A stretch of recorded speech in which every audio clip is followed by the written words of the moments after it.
क्या आपने कभी सोचा है कि आखिर भगवान राम को 14 वर्ष का वनवास ही क्यों मिला? अगर माता कैकेयी चाहती तो भगवान राम को 12, 20 या आजीवन वनवास भी मांग सकती थी, पर माता कैकेयी ने श्री राम के लिए 14 वर्ष का वनवास ही क्यों मांगा? रामायण में भगवान राम के जीवन का उल्लेख मिलता है, पर रामायण में कुछ ऐसी भी कहानियां हैं जिनके बारे में बहुत ही कम लोगों को पता है। आखिर कैकेयी को राजा दशरथ ने वरदान दिया ही क्यों? ऐसी कौन सी परिस्थिति थी कि राजा दशरथ को कैकेयी को वरदान देना पड़ा? तो यह कहानी शुरू होती है राजा दशरथ के विवाह से पहले। कैकेयी ऋषि दुर्वासा की सेवा किया करती थी। ऋषि दुर्वासा ने कैकेयी से प्रसन्न होकर उनके हाथ को वज्र के समान होने का वरदान दिया। साथ में यह भी कहा कि भविष्य में तुम्हारी गोद में भगवान स्वयं खेलेंगे। समय बीतता गया और कैकेयी का विवाह राजा दशरथ से हुआ। विवाह के कई सालों बाद देवता और असुरों में युद्ध शुरू हुआ। देवताओं ने युद्ध में अपनी सहायता के लिए राजा दशरथ से मदद मांगी।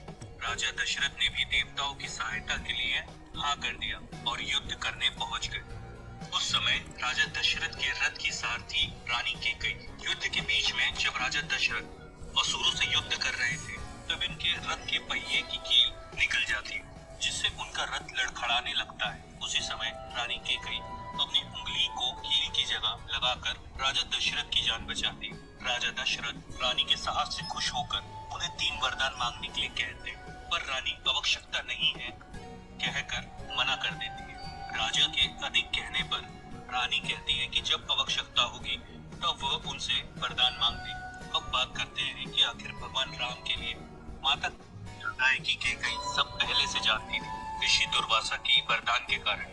जब कैकेयी ने भगवान राम के लिए राजा दशरथ से 14 वर्ष का वनवास मांगा, तो वह जानती थी कि अगर राम अयोध्या के राजा बन जाएंगे तो रावण का वध नहीं हो सकता। कैकेयी यह भी चाहती थी कि राम वन में रहकर 5 ज्ञानेंद्रिय, 5 कामेंद्रिय, बुद्धि, चित्त, अहंकार पर विजय प्राप्त कर ले, तभी वह रावण का वध कर सकते हैं। माता कैकेयी को राम पर पूरा भरोसा था, क्योंकि वह जानती थी कि यह सब पहले से लिखा जा चुका है। कैकेयी यह भी जानती थी कि रावण की आयु में केवल 14 साल ही बचे हैं, इसलिए उन्होंने राजा दशरथ से भगवान राम के लिए 14 वर्ष के वनवास मांगा। इसके अलावा ऐसा भी कहा जाता है कि उस समय अगर कोई राजा 14 साल तक राज नहीं करता है तो वह राज करने के लिए अयोग्य हो जाता है। और बोलिए प्रेम से जय श्री राम। दोस्तों, चैनल को सब्सक्राइब करें और लाइक करें, आगे भी आपको ऐसी जानकारी मिलते रहेगी।